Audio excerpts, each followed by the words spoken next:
Greetings, greenhouse people. I'm your host, Bill Calkins, and in an effort to provide this critical information in any way you choose to consume it, we're pleased to offer this discussion in video and podcast formats. My guest today is Dr. Josh Henry, a technical specialist with Ball Seed, who's here to share protocols for vegetative Angelonia propagation as part of our Tech on Demand series covering key annuals and perennials commercially produced around the world. To me, Angelonia has always been underrated in the world of flowering annuals.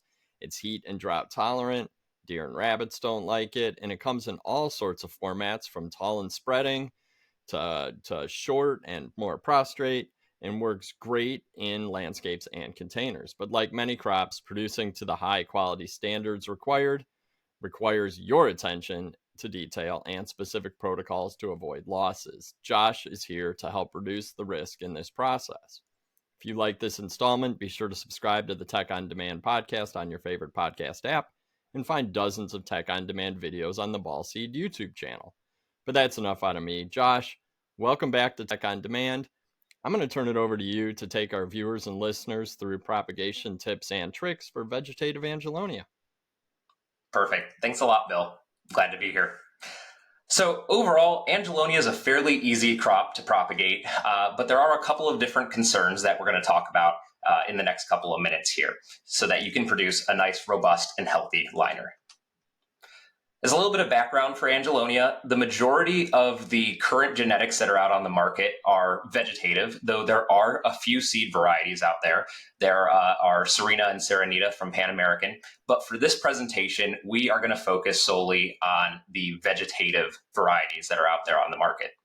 Something that's really important to remember about Angelonia that will basically help you throughout all of production, not just propagation, but also through finishing, is that these plants originated in Mexico and Central America, which means that they are very heat and drought tolerant. So they need those warm temperatures during production to keep them healthy and help them thrive. They can take a good drying, but it's of course important that you still provide the correct amount of irrigation that they require. But these are the types of concepts that you should always keep in mind when you are producing Angelonia. Typically, propagation is going to take around 3 to 4 weeks for most varieties. If you're propagating a little bit earlier in the season, it may take up to 5 weeks, and there's a couple of varieties that will take a little bit longer. So if you're trying to propagate when it's a little bit on the cold side, when there's not as much light, it's going to take a little bit longer. But later in the season, it's going to be more toward that 3 to 4 week mark. This is also going to depend a lot based on your liner size, if you're using a larger or smaller cell liner. So those are the types of things that you need to keep in mind for how long it's going to take. For stage 0, when you're first receiving your Angelonia cuttings and sticking them, they are considered to be a priority group 3, which means that they don't necessarily need to be the cuttings that you're sticking first, but you should try to stick them within 12 to 24 hours of arrival. If you can't stick them right away, you can hold them in a cooler at about 50 to 55 degrees Fahrenheit and make sure that cooler has high humidity to make sure that they stay well hydrated and they don't lose their turgidity.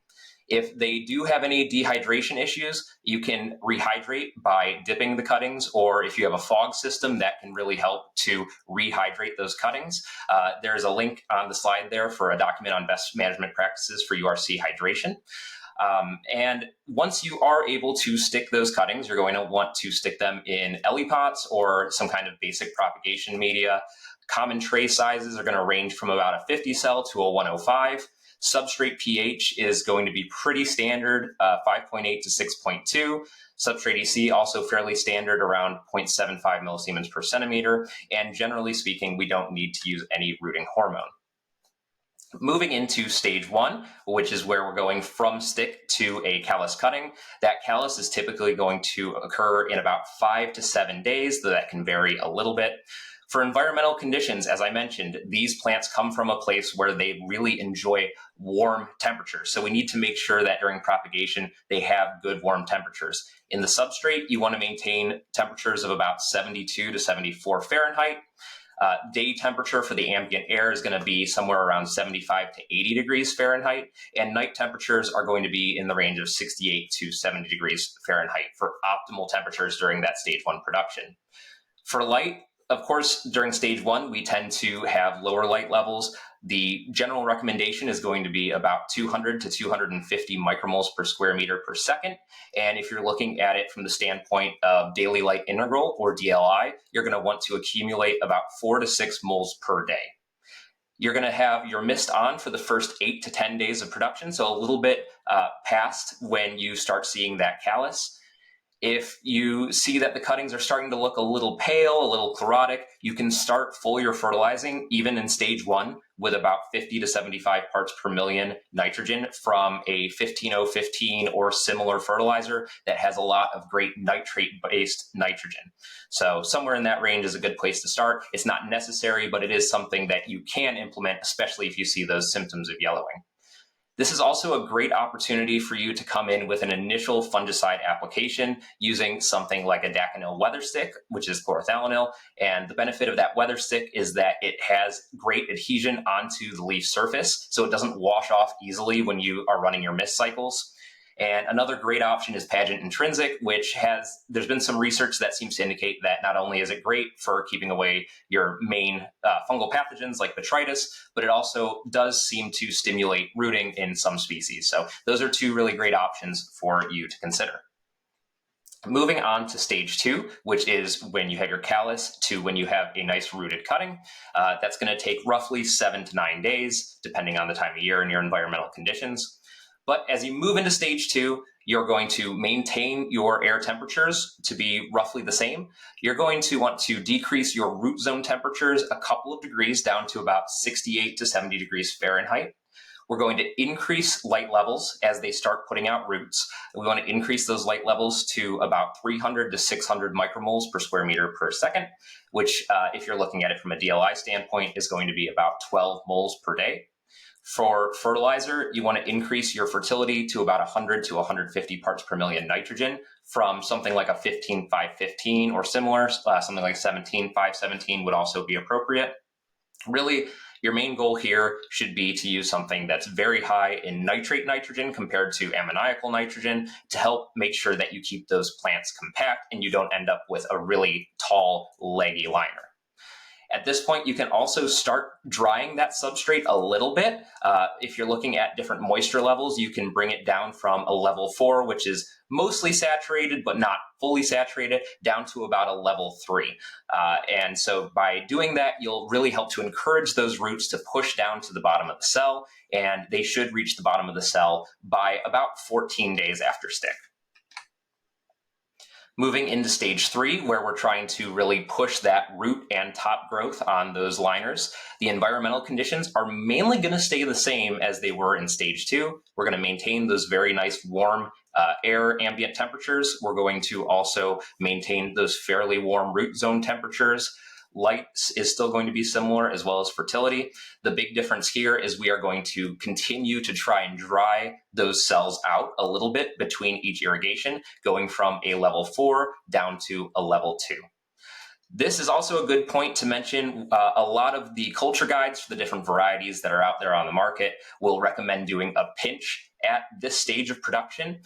You don't necessarily have to, but most varieties, it is recommended to do a pinch either during propagation or soon after transplant. In some cases, you may even choose to do one during propagation and one after transplant.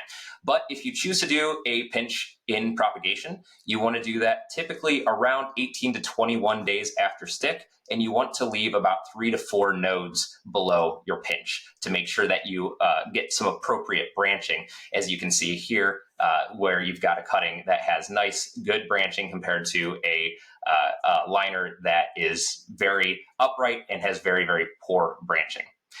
If you do notice that your liners are getting too tall, it may be a sign that you've used too much ammoniacal nitrogen, too much phosphorus that ends up making a very tall and leggy liner. If you need to apply PGRs, typically the recommendation is going to be something like V9 at about 1,500 parts per million, either on its own or as a tank mix with Ultracell at 750 parts per million. You can also use Arest at a rate of about 2 to 5 parts per million, as it'll give you a really nice result, very soft control, and also a really nice effect on greening. There's been a lot of great research that's put out there. Just an example here, we've got a couple of different research photos from Roberto Lopez. The one on the left is some research looking at the effects of increasing light quality on greenhouse crops, specifically with Angelonia, angel, mist, white cloud. And here you can see they grew the liners at different DLIs to look at the effect of DLI on the size and specifically the root dry mass of those cuttings. And basically, this research seemed to indicate that with 5.6 moles per day or greater, that's where you have optimal growth. If you have anything less than 5.6 moles per day, you're going to have a much smaller cutting. So again, kind of demonstrating the importance of having high light during your Angelonia production. The other piece of research I wanted to call out is some more research that was done by Kohler and Lopez, looking at rooting cold, intermediate, and cold sensitive greenhouse crops.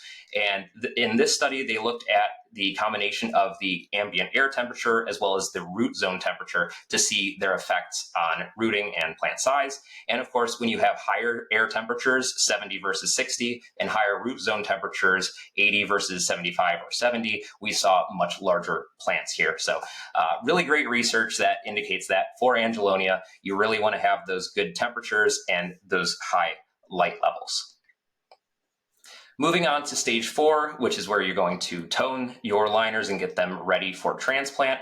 The environmental conditions, we're going to want to decrease your relative humidity, decrease your day temperatures from 75 to 80 down to about 70 to 75, decrease your night temperatures from where they were down to about 62 to 68 Fahrenheit.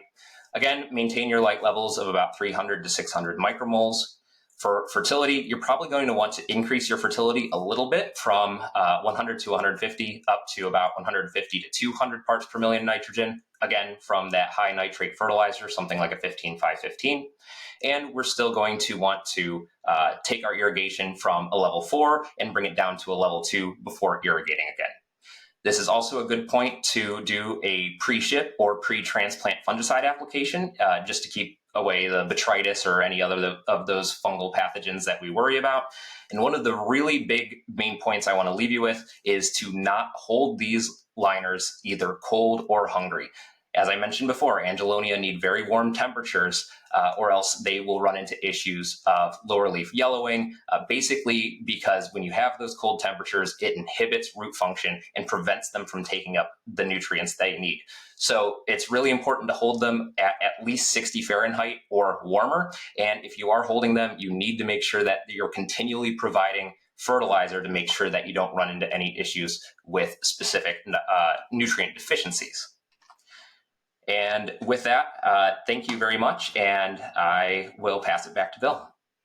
Awesome. I love the way that you present this information concisely, but with some little tips and tricks that you've learned along the way, and then sharing some of the research that's been done into Angelonia is also, I think, just a great way for the listeners and viewers to get the basics, but also dive a little bit deeper into some of like I said, the latest research. But you can find dozens, if not hundreds, of tech on demand educational resources online. Every week, I send a newsletter covering a range of cultural and technical topics. We've created more than 200 videos for greenhouse professionals of all skill levels. Tech on Demand podcast is a great way to learn about technical topics on the go. And if you want to connect with a huge global network of more than 6,000 of your peers, I suggest you join the Greenhouse Tech Team group on Facebook. All you need to do is search Greenhouse Tech Team in groups, answer a few simple questions, and I will let you right in.